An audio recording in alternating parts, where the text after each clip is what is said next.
first sprint weekend of 2023 has resulted in double delight for Sergio Perez, the king of the streets and the first driver to win twice around this Grand Prix track. The Azerbaijan Grand Prix has been won by Sergio Perez to cut the gap back to his teammate Max Verstappen in the championship fight to just 6 points. Welcome, folks, to your post-race show here on F1 TV. Will Buxton with you as always, and I'm delighted to be joined by Felipe Drugovich. Felipe, it was quite the Grand Prix today for Sergio Perez. A beautiful drive from him, first putting Max Verstappen under pressure, then withholding the pressure from Max Verstappen to win on merit on these streets. A great drive from him. Yeah. Well, first of all, hello everyone. I'm here to annoy you one more time.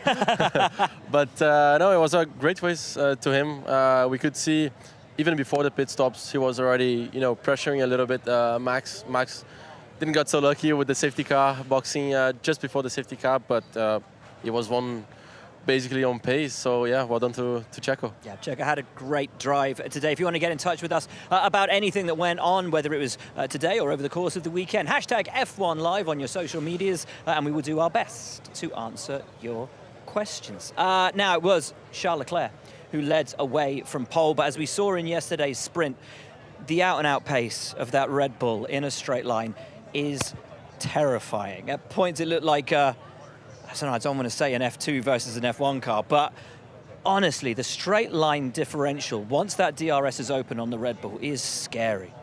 It is. And yeah, as you said, Charles did a good race, but I think not much he could do, actually. The Red Bulls are so far ahead, and yeah, he did well to keep Fernando behind. I think he over-managed a little bit because he knew he wasn't going to get to the Red Bulls, and he kept it there, P3, but yeah, the Red Bulls were untouchable today. And it's the first Grand Prix of the season, quite incredibly, in which Fernando Alonso and your Aston Martin team haven't been on the podium, showing just what step I think Ferrari have made through this weekend. And both Ferrari and you guys setting fastest laps all the way through those final laps, as Fernando tried to catch Charles, as Charles tried to stay ahead. Lovely little tussle at the end. Yeah, it was. Shame that we couldn't get it at the end, but it was good to see that all the cars had the pace at the end. I think just throughout that first part of the hard tire, everyone was kind of overheating a little bit. So when the thread goes down towards the end, everyone had lower tire temperatures, so it was easier to manage for everyone. But at the beginning, I think we could see the Red Bulls just being able to push a lot, and Ferrari and Aston had to keep it calm at the beginning. But yeah, everyone had the pace at the end. It's 4 wins from 4 for Red Bull, 2 for each of their drivers. Let's have a look at the start of the race, see how it all started to shape out, because it was, of course, Charles Leclerc on pole.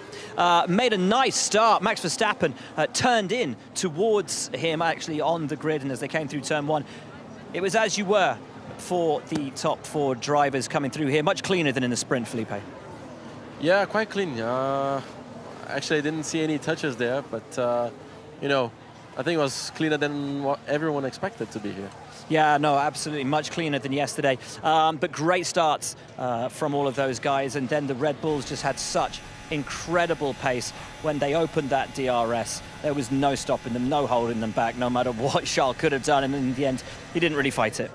Yeah, he didn't really fight it. He did what he needed to do. Just, stay there, make sure he had the tires to defend from Fernando. And yeah, that was a good race from them. Teamwork at your team today was also quite incredible.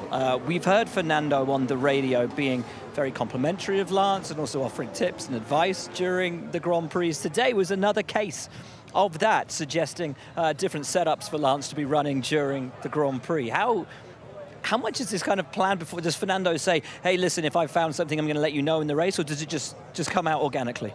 Yeah, it just came out organically, I think, because, it's quite impressive how relaxed Fernando can stay during a race, and he's like, everything is happening and everyone is not thinking about something like that, and he's just like, okay, tell Lance to go, I think it was 2% forward and then brake bias. Completely a moment that no one would have expected. So yeah, it was pretty cool to see that from him, and trying to do the teamwork. And Lance playing the team game as well, of course, earlier in the race, showed great pace, was on the back of Fernando, had DRS, but said, I'm not going to attack him. And then Fernando said, he can have a go if he wants. Yeah, he said that, but I mean, at the end, I think Stroll is doing the right job for the team as well. Shame that at the end, I don't know really what happened with the hard tires. That maybe he overpushed, he overcooked the tires. Maybe at the beginning of the hard tire stint. I don't know. I have to check with them. But it looks like that. But at the end, the pace were great for both of them. So yeah, well done to them. And actually, the restart was something impressive as well. You know, they both got past 2 cars at the restart, so it was good for them. Now, during the race, of course, the pit stops ended up being the key and defining feature after that safety car early in the race. Of course, the safety car came out for Nick de Vries, clonking the wall and bringing out that safety car. Red Bull, incredibly, choosing to pit Max Verstappen just as the safety car came out. And Christian Horner, if you were with us for the pre-race show, said whenever a car goes off here, they always bring out a safety car. So an interesting decision from Red Bull to pit Max Verstappen with a car off. I think realizing, or certainly Christian predicted before the race, that a safety car would come out. But at the time, Max was struggling to keep Sergio Perez behind. He was pushing him, and Max had said he was losing the rears. But once the race got back underway, it was Albon's pit stop that sparked everything, because he, hoping to get the jump on everybody else by pitting early, meant that everybody around him started to pit early. And we then got that situation with double stacks and everyone moving around. It was quite frantic, and I think a lot earlier than most people were expecting. I think, you know, the medium tire didn't look like they were lasting a lot yesterday, yeah. So everyone was expecting a bit more deck today. It depends on the track grip as well. But yeah, there was quite a bit of confusion in the double stacks throughout the pit stops there. But also this is a track that normally the undercut doesn't really work. You know, you need a bit of tire temperature in this track, and you know, if you pit a bit earlier than the guy in front, it's difficult to create that tire temperature and create an advantage before he comes out of the pit. So, you know, everyone chose to stay on track. And you guys had to double stack your drivers. Lance slowing a little bit as he came into the pits. George Russell just getting alongside. That was aggressive from him. That was, wasn't it? Right here. Yeah, came in. George made his stop. That got looked at, but everything okay with that. And then the double stack perfectly executed by Aston Martin. Yeah, that was a good job from the team. And also, to be fair, really good job from Russell to do that. You know, it was very aggressive, but I was on the limit, and he made it work. He got by Stroll at that moment. Lance embroiled in the battle with the Mercedes drivers all the way through the race. Just that little mistake allowing Lewis past. But as you said, once his tyres kind of stabilised, great pace throughout the rest of the race for Lance. Yeah, great pace for him. Shame about that mistake. I mean, it was, you know, he was pushing to be there, and I think he was struggling a little bit. I was looking, you know, just trying to understand from the radio what was happening, and I think it was there. He was just struggling a little bit with the rears, and then once it stabilized, it was quite good from him as well. Fernando Alonso narrowly missing out on the podium today. A P4 from him, but a battling race, a brilliant race once again. He's been speaking to, I think, Lawrence Barretto in the pen for us. Fernando, stunning result. I mean, it's not quite the podium, but it just shows how well this car is operating, doesn't it? That you're just consistently getting these results. Yeah, absolutely. Quite happy with the race. We had the pace yesterday on the sprint race as well, but today, yeah, we show even a stronger one, especially with the medium at the beginning. Unfortunately, the safety car came, so we all put the hard tires, and the hard tires didn't have any degradation, which is our strongest point at the moment. So I think Ferrari was quite lucky there, because they were struggling a lot in the first stint, and then they were okay on the hard tires. But yeah, nevertheless, I think it has been a tricky weekend for Aston. We were underperforming a little bit compared to the first 3 races. DRS problems as well. And even with that, we're still 1 second from the podium, 1 second from Charles. And Ferrari, they did have a very good weekend, you know, pole position on both qualifying and things like that. And even with that, we're still 1 second from them. So it shows that Aston Martin is never giving up on Sundays. They're heading to Miami. It's a bit more of a standard format. That's a real opportunity for you guys to learn a bit more about that car, isn't it, through practice, and hopefully keep making that performance up that you're delivering. Yeah, I think so. I think Miami is going to be a different thing again. It's going to be track related. Now the performance, I think Mercedes, Ferrari and Aston Martin, we are so close together that every weekend is going to be a little bit different, and making one of the teams a little bit ahead, depending on the characteristics. I don't know yet if Miami will be good for us or not. If it's hot as it should be and there is a lot of degradation, that's normally a good news for us. Great stuff, thank you. You come back to us here, and Esteban Ocon has joined us, and we were just discussing the makeup of his post-race smoothie, which might be the most positive thing to come out of what's been a very difficult weekend for you, Esteban. I guess this is one you just want to forget. For sure. I mean, not forget, because there is a lot of things that we can, remember from this weekend. But, the chance we have is that we can do it all again next week, and obviously, hopefully, turn things around in the end. So, it was a good race until I had to box, obviously, on the last lap. We were trying to keep the fastest car behind.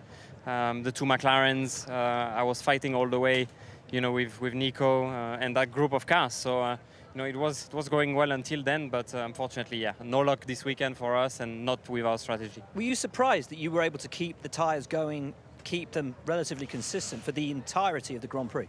Yeah, it was pretty tough, definitely, especially that, some cars I had 15 laps less, on the tyres. So I was surprised, yes and no, because we had to try something. We had to, make it work, something different than the others, and we did so, but no reward, unfortunately. So, as I said, next week we go all over again. And all with new upgrades on the car. You've had 50-odd laps with that today. How does that new car feel?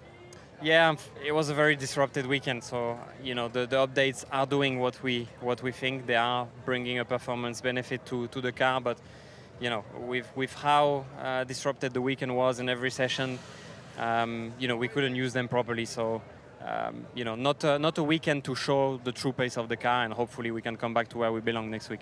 And we have to talk about your pit stop at the end. Scary moment coming into the pit lane. Yeah, not something that we want to see. I don't understand, why the people are prepping the podium while we are still racing in the pit lane at that moment. There was two cars that didn't box.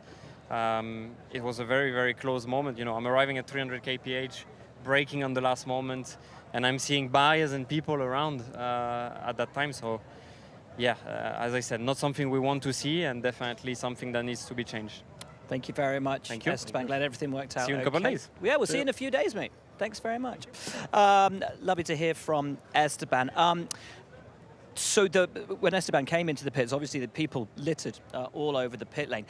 As he said, they were there to be preparing the podium. The regulations do say that photographers are allowed into the pit lane on the last lap of the race, and they are members of staff from the circuit will be preparing the Parc Fermé at the end for the top three cars to go into, putting the barriers up on the last lap of the race. Of course, Esteban was almost a lap down, which was why it seemed like such a shock, but he and, of course, Nico Hülkenberg had yet to pit, so there should, we would imagine, have been an awareness that they would have been coming in. But just so there is some clarity around it, those people were allowed to be in the pit lane at that time, but their marshalling and the responsibility of where they were and keeping them out of that fast lane does fall onto the FIA. So just a bit of clarity that they were allowed to be there, but obviously not in the fast lane, and a worrying moment for Esteban. Right, let's hear from Nick de Vries. Oh, we're going through all the positive stories here.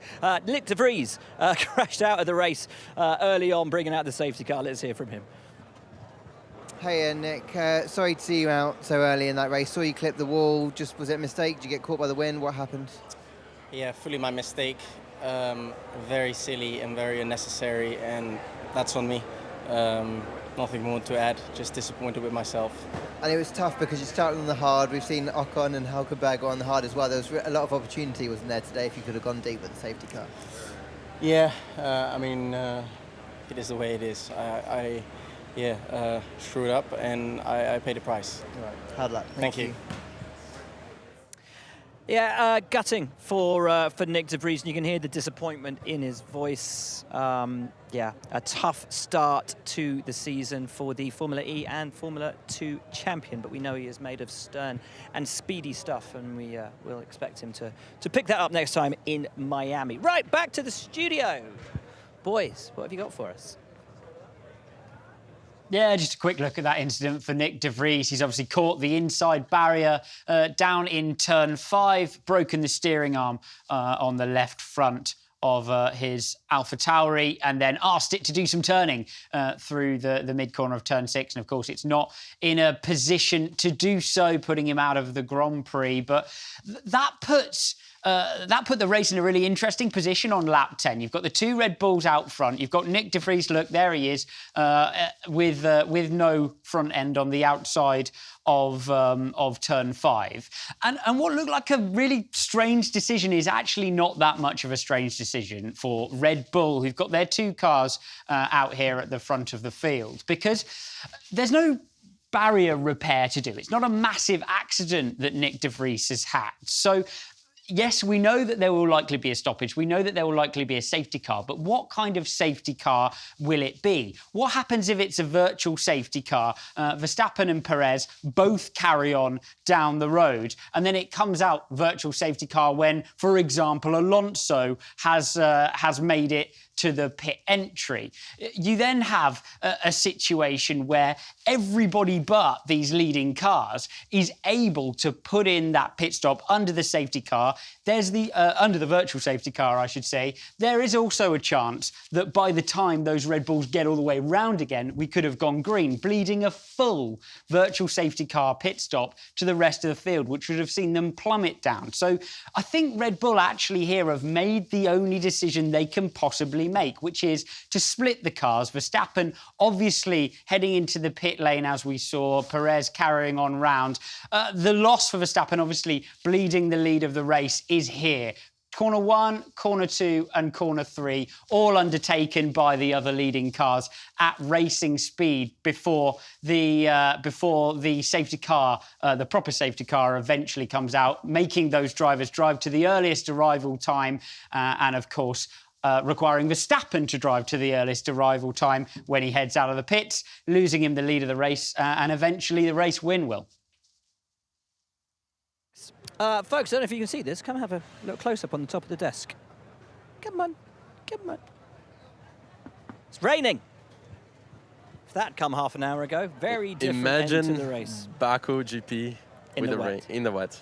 It'll be very entertaining for the people outside, but the worst thing possible for the drivers. Well, it's difficult enough, as we've just seen, for Nick de Vries with that accident. And while we were watching that, you were saying to me, I did that. I did that last year. You know, that wall is not so smooth.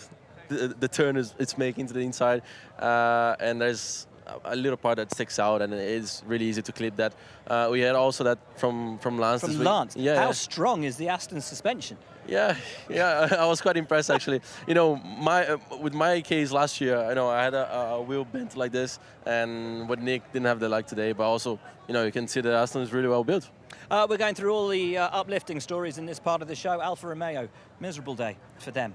Joe with the retirement, Valtteri Bottas seemingly anonymous as he was for most of the weekend. Difficult weekend for him. Yeah, it's weird. No, you know, I don't know what happened with Joe, and also I don't know how many pit stops did Bottas do?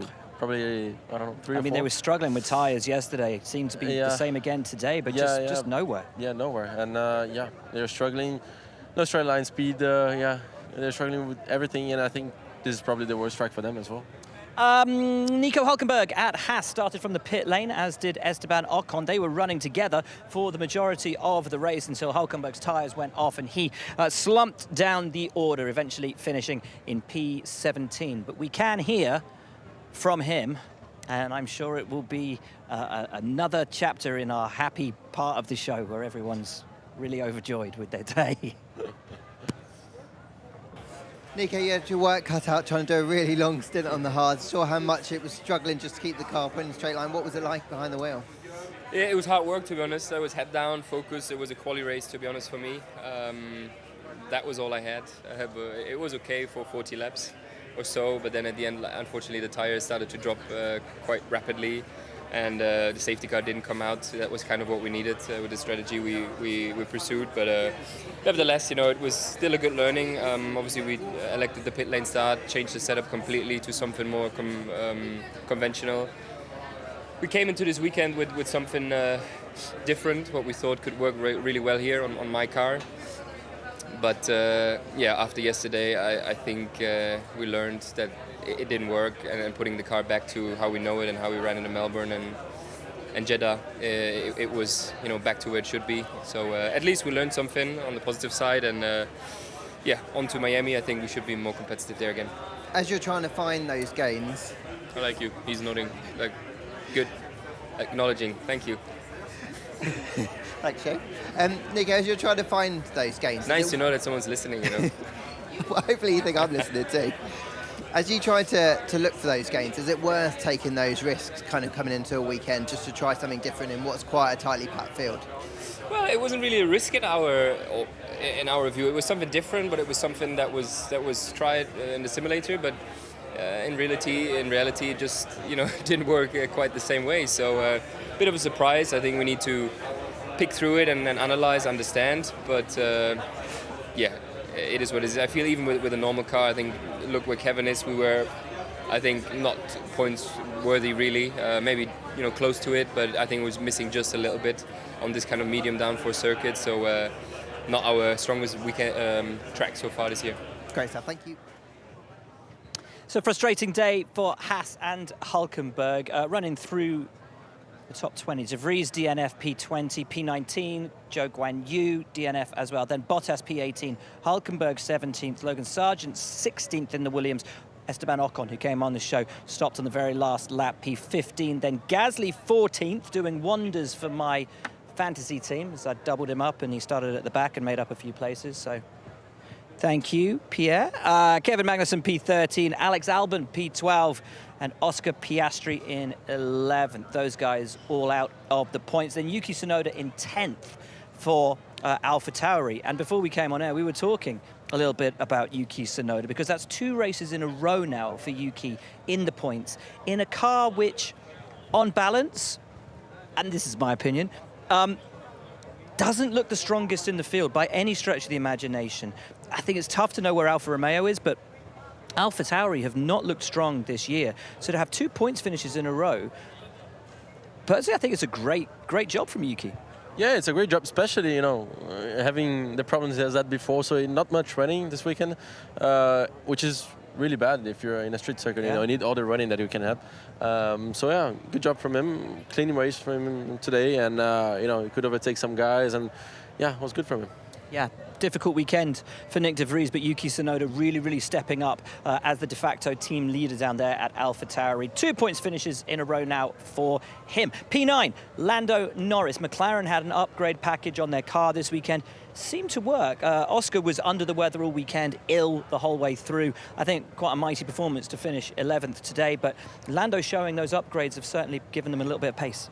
Yeah, for sure they have improved, and especially yesterday they were quite strong. Wrong tire choice for Lando, but the car seemed alright, and for sure they have quite a bit of downforce. Probably the worst car throughout the main straight, quite slow through there, but that new floor they've brought seems to be working very well in the second sector, and yeah, hopefully for the next races it will be even better for them. Let's see what Lando thought of his day in Azerbaijan. Lando, I know the safety car didn't really work out for you, but still points at the end of the day. How are you feeling right now? It didn't make a difference, really. I would have finished P9 either way. Yeah, just tough race, long, stuck behind the guys, without straight line speed and just with quite a short DRS zone. Not just for us, but for everyone, just very difficult to overtake. So not a lot to do, just sat behind for like almost 40 laps. And then he made a mistake and I managed to capitalize on that. So long race, but we did the best we could. 9th is all we can achieve at the minute. I try and go with the guys ahead. 1 lap later the tyres go off a cliff, so it's a challenge. We're a little bit closer. This track has definitely helped us, so we'll see how we are in Miami. I know there hasn't been a lot of practice this weekend, but did you get a kind of read of the upgrade? Does it feel like a step forward? It doesn't feel any difference inside the car, but it is a step forward. I'm just being honest with it. Everyone would probably say, yeah, it felt mega, but you don't feel it. It's such a small amount in every corner. The oversteer is like this little bit less. So yeah, it's a step forward in terms of like efficiency, also a little bit. We weren't expecting a big step, and like we said, Baku is not the track where it will show its potential. I think Miami will maybe understand a bit more in some of the higher speed corners, because that's more where it was aimed at. So here we weren't expecting a lot, but it's done what it's going to do, so we're happy with that. Okay, so thanks. Mega. I'm liking that honesty from Lando. Didn't feel any different. Yeah, I think if you have more grip, it's like putting new tires on. The floor normally acts, just overall more grip, so that's good. If it feels like that, means the balance of the car is the same, just more grip. Looks like that. One of the only teams not to bring an upgraded rear wing for this weekend was Mercedes, and we could see they'd been struggling with kind of a draggy car throughout the weekend. When it got into DRS range of other cars, the Mercedes still struggled to catch and to pass them. A good battle with your drivers today, but I think Mercedes, I don't know, what do you think? Will they be pleased with their weekend? P8 for George Russell with fastest lap at the end, P6 for Lewis Hamilton. Yeah, I think they'll be a bit more pleased with qualifying and in the race. If you were, heavy on downforce, it's difficult to get past, and normally you're better in qualifying and worse at the race. But I think the race was good. The pace was actually very good from them. Hamilton was attacking Sainz at the end. They had the pace and good tire deck for them. So I think they made a step forward. If they can fix this drag problem in their car, looks to be still a strong car. We don't know if we're going to see sideboards in that car or not in the next few races. Who knows? But it doesn't look like a bad baseline from them, like it was last year. Well, and they led the Australian Grand Prix just a few weeks ago.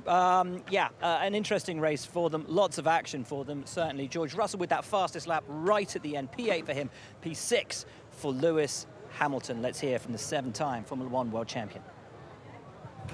Lewis, I know it's been an interesting weekend for you because you know where the limitations of the car was. What was it like out there for you today? It started off pretty decent, and then I had quite a bit of deg on my medium tire, and then I had to pit, and then the safety car really kicked me in the teeth. Lost 5 places, and that was difficult to swallow for a second, but then I knew there's nothing I could do about it, so all I could do was just focus on what I could control. So got my head down and just racing hard from the restart, and had a great battle with a bunch of cars, which was really positive for me to feel in the car. Chasing the Ferrari down at the end, just not quite enough to get by him, but if I hadn't had that safety car stuff, maybe we would have had a better battle for the end. I know it's not the kind of positions you want to be fighting for, but how important is it for you to have those experiences at a time when the car's just a bit difficult to drive, to have those chances to race people? Yeah, no, it's so important to have those experiences, and it's also just so important to reassuring to just get comfortable with the car. The car is really hard to drive this year, but every now and then it kind of feels a little bit better for me. And today wasn't perfect, but I had good, pretty decent pace. So it just shows that we are on the right path, and I think once we get the upgrades, we'll be in a much better place. Great stuff. Thank you. Good positivity there from Lewis Hamilton, saying they'll be in a good place once they get those upgrades. In a far better place this weekend was Ferrari. Frustrating and difficult start to the season for them. Reliability issues, pace issues, back on the podium in Baku. That's going to feel great for them. For sure it does for them. It's a track that they knew. They are normally fast here. Some characteristics from the track that normally help them here. And they have Charles Leclerc, which is a beast around this track. Magic. That pole position was for sure from him. How far ahead he was from Carlos. So credit to him for the pole position. But the car was working fine. Much more deck than the Red Bulls, but I think just the Red Bulls are up ahead on that in that case, and he did a great job throughout the whole weekend. Yeah, Charles more than 20 seconds ahead of his teammate at the flag. Carlos never really looking, or certainly saying that he felt comfortable in the car this weekend, but as you say, Charles, there's something magic about him in this track. I think it's a quite different track from the others. We have a street track. Big straight line speeds, big brakings all the time, 90-degree corners. It's quite a special track, and for sure he suits it very well. So I think he made a difference this year. And I'm hearing that Laura Winter has managed to track down Fred Vasseur to look back over a weekend which seen them return to pole positions and the podium. Fred Vasseur joins me now, the first podium for Ferrari of the season. Sum up your assessment of that one. Well, I think overall it's a good weekend. That with the 2 pole position, that the podium today, it's a step forward compared to the beginning of the season. This is a step for sure, and we were a bit frustrated after Melbourne because I think that in terms of pace it was decent, and we were not able to score points. That this weekend was much better, and we have to build up the long series with Miami and the next 3 on this one. It was a smoother weekend for Ferrari, for sure. Not as much chaos. Smooth with with this format, it's not smooth. Well, yeah, as smooth as it can be in Baku with this new format. Absolutely. The Red Bull straight line speed, though, I mean, even without DRS, they were managing to overtake. Was that as expected, or were you surprised at all by the gap that's still there? We are not surprised, but the pace is not just about top speed. What is true is that with their top speed, it's very difficult to fight. It means that we can't keep them behind, even when we are in front at the start. But the pace is not just coming from the top speed, and they are strong everywhere. Did Charles have a bit of pace in hand coming towards the end of the race? Was that just about tyre management? Yeah, on the last stop? part, because that from the beginning we targeted to go for one stint, and we were managing, but overall they are faster than us so far. And Carlos, a difficult weekend for him. He didn't seem comfortable in the car on a track in which it's very difficult to drive to the limit. You can take it also as a positive. I think if it's not a good weekend for Carlos and he's P5, it's not that bad. And for sure, he had a lack of confidence from the beginning of the weekend. He lost the car turn 1 at the lap 1 Q1, I think. And this, I think, put him a little bit on the back foot. He has to use another set and so, and it was not the best way to start the weekend. Mainly in Baku, where the confidence is key, and if you don't have the confidence, Baku, it's difficult. But I'm quite happy with the results overall. To finish P5 in these conditions, it's a good one.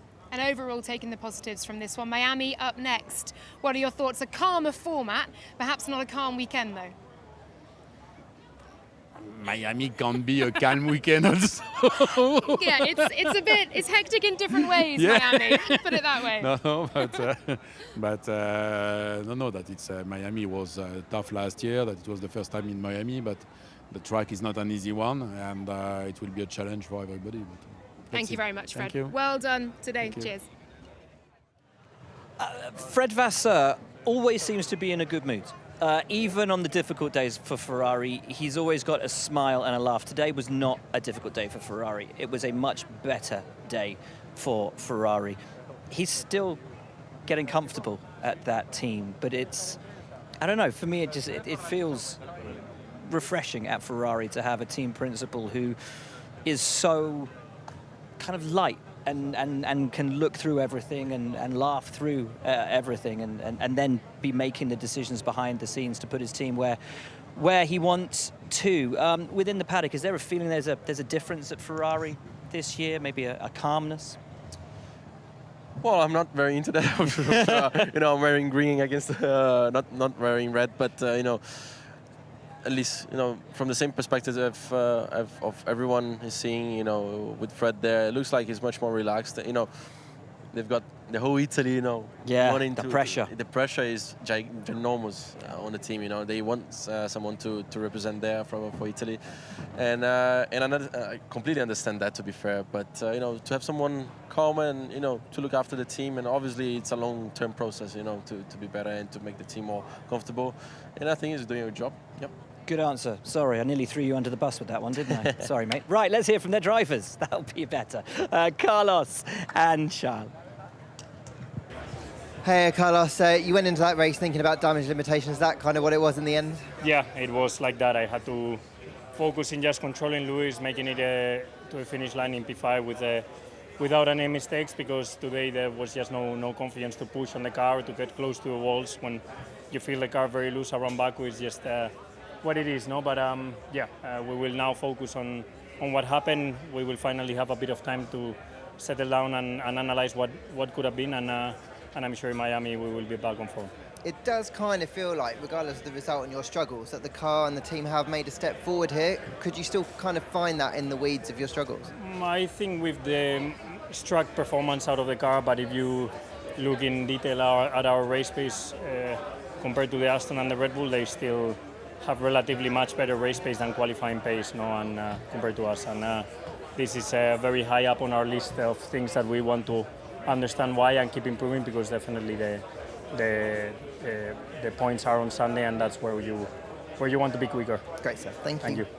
Hey Charles, good to see you back on the podium. I know it's not ultimately what you want, but there are plenty of positives to take from today, aren't there? Well, I'm here to win, and obviously second or third is not what I want, but considering the first 3 races that we've had, scoring 6 points in 3 races, this weekend is better. We didn't have any problems. It was a trouble-free weekend. I think when I look back at the weekend, I look at every sessions, and I think we maximized absolutely everything in every single sessions. So on that, we should be happy. On the other hand, there's still so much work to do. I think Aston Martin is quicker than us and has a better car than us in race pace. Red Bull has a much better car than us in terms of race pace, and that's where we need to do the biggest step forward. In qualifying over 1 lap with the juice of the new tyres, taking a bit more risk, we managed to do 2 poles, but then over 51 laps race distance, it's impossible. Did you expect the Red Bulls to be able to breeze past as much as they were able to today? Well, I didn't fight too much. I mean, there wasn't anything to gain from it apart from killing my tyres and then be even more in trouble. And at the end, I think that was exactly the right choice, because looking at how close Fernando was at the end of the race, I did well, looking at my own race and try to do the best possible. Great stuff, thanks. Well, the day and the show is drawing to a close. Just one team to hear from, and that is, of course, Red Bull Racing. But before we do, some breaking news, as I can tell you, that the stewards have called representatives of the FIA responsible for the Parc Fermé area at pit entry to report to them at 5:30. That's 6 minutes ago, actually, in relation to the incident of personnel blocking the fast lane and the pit lane on the final lap of the Azerbaijan Grand Prix. So the FIA has called the FIA to talk to the FIA about FIA things. Couldn't make it up. Right, let's hear from Red Bull Racing. Well, let's talk Red Bull Racing, because Max Verstappen was clearly annoyed yesterday at finishing third. The contact that he had with George Russell, 50-50 moment, clearly just, I think, frustrated at not being able to contend for the win. Today he could contend for the win from P2, took the lead, but was then put under pressure by Perez, overused his rear tyres, had to pitted at the wrong moment, fell back, fought through, but could not pressure Perez into a mistake. Couldn't catch him, couldn't pass him. Perez today, for my money, best Red Bull victory that Sergio's had. Possibly one of his best in Formula 1. It's going to take something to beat that win in Bahrain, where he came from last to first. But what a drive. It's really on pace, basically, So that's very well done to him. I think most of the races that, everyone tried to find something to say, this wasn't because of true pace and that. Yeah. Here's the proof. He can be there. He can challenge Max Verstappen, and especially in a track like this, that apparently he really loves it. No, he loves street circuits. Yeah, he loves street circuits, but especially this one. Max is no slouch. Like, we know Max is fast everywhere, and Max wasn't holding back. They were dicing. They were both setting fast laps. They were both pushing each other. Max trying to cut the gap down. Checo trying to keep the lead as it was. It was a proper fight between the two of them today. And any thought we might have had that the team would favour Max over Checo, that Checo wouldn't be allowed to fight, there's 6 points between them after 4 races. They're in it together. We've got to fight. We've got to fight. We don't know how they're going to play it. But, it's very nice to see that, especially for the people at home. Seeing a fight like this is really cool, to see 2 teammates fighting for it. And, seems like they're really close. Every race they're not far from each other, and especially this one, after I think 51 laps being less than 3 seconds apart, it's really cool to see that. And we know how fast Max Verstappen is. We know he never gives up, never stops pushing. So to hold him back and take the win, quite the job from Sergio Perez. You asked the question, how will they deal with their drivers? Only one man can answer that. That is Christian Horner. And Laura Winter has found him. Over to you, Laura. Christian Horner, congratulations. A Red Bull 1-2 and a brilliantly managed race from Sergio Perez. Just sum it up for us.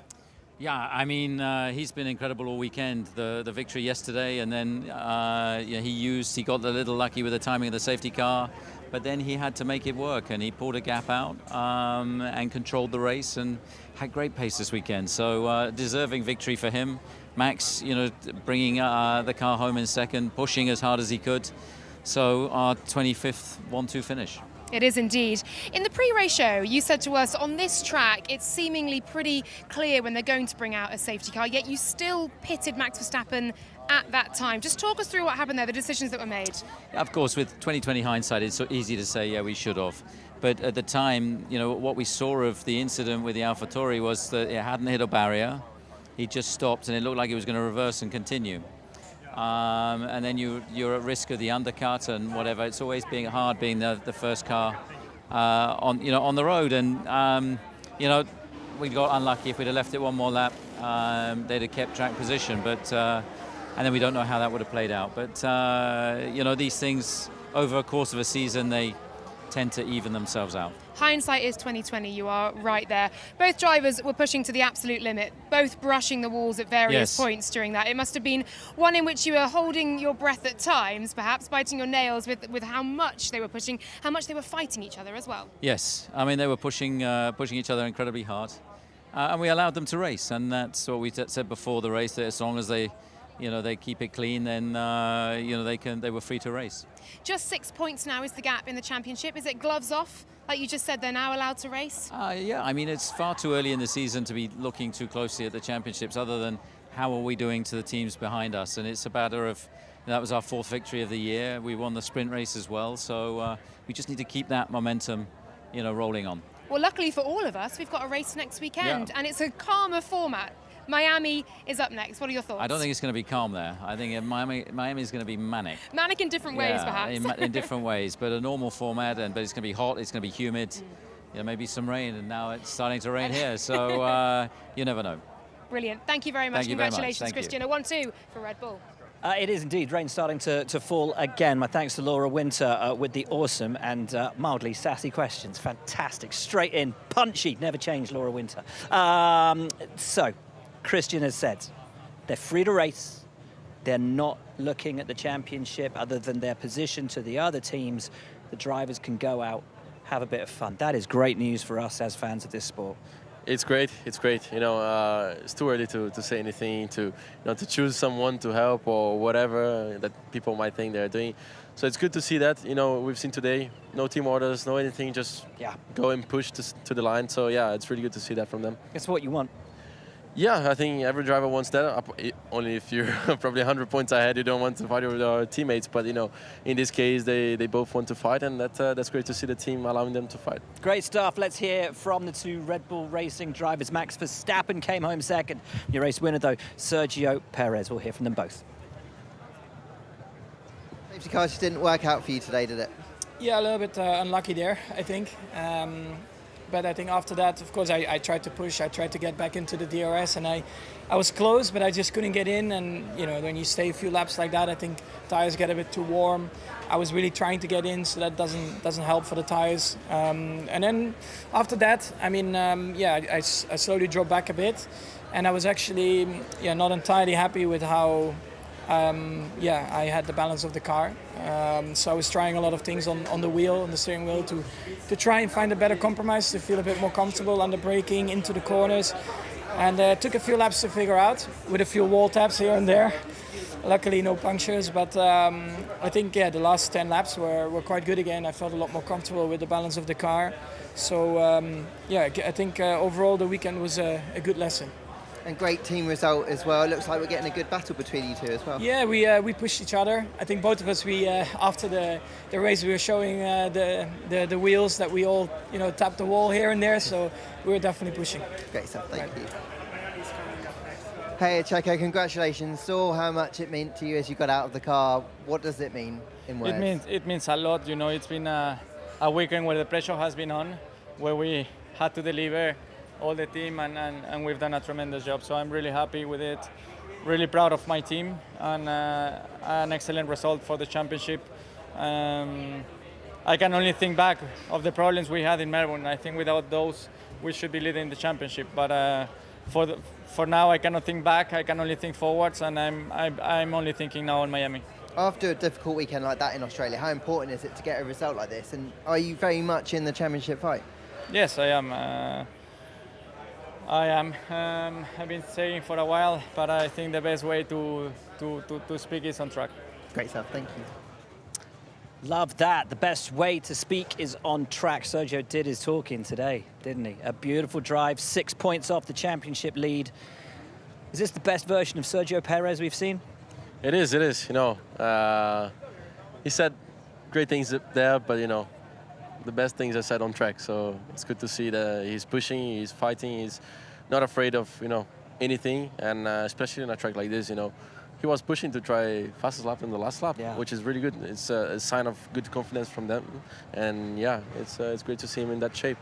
2 Grand Prix victories each. When we go down to, including the sprint, 3 victories to Perez, 2 to Verstappen for the year. And now we go straight to Miami. As Laura and the team bosses were saying, while it's a normal format, it's no less manic. It's a frantic weekend. It's a busy weekend for everybody. A complicated track. It is a complicated track. Seemed like quite high deg from last year, so you know which side that's going probably, but you know, we have to see, and you know, you never know. Normally in a first year of the track, like it was last year, when you go for the second time on the track changes quite a lot, especially on the bumpiness of the track and stuff like that. So we have to see how it's going to be. But the track is cool. Street circuit vibes again. Sergio proving to be the master of the street circuits. We'll see. We will see. Jolyon Palmer called his drive masterful, and I think that is a good summation of the way that Sergio Perez has driven all the way through this Azerbaijan Grand Prix weekend. Right, I know what you're asking. Where and when can I see everything from Miami? Well, we are about to tell you, because it comes up in just a couple of days' time here on F1 TV, beginning as ever on Friday. Well, actually, it starts on Thursday. You can watch the weekend warm-up on, you know, F1 TV and YouTubes and all of that. But on Friday itself, Practice 1 comes your way at 2:30 local time. Practice 2 at 6 p.m. local time. Ooh, that feels late. Practice 3, 12:30 on Saturday, then qualifying at 4 p.m. Before the race on Sunday at 3:30. And, of course, all of your normal pre-shows, post-shows, and all of that general racing goodness that comes your way on F1 TV. That then is your lot from Azerbaijan, from Baku, and the 4th Grand Prix of this 2023 F1 season. My thanks to Felipe Drugovich, my thanks to Lawrence Barretto and Laura Winter, and of course our thanks to you for tuning in.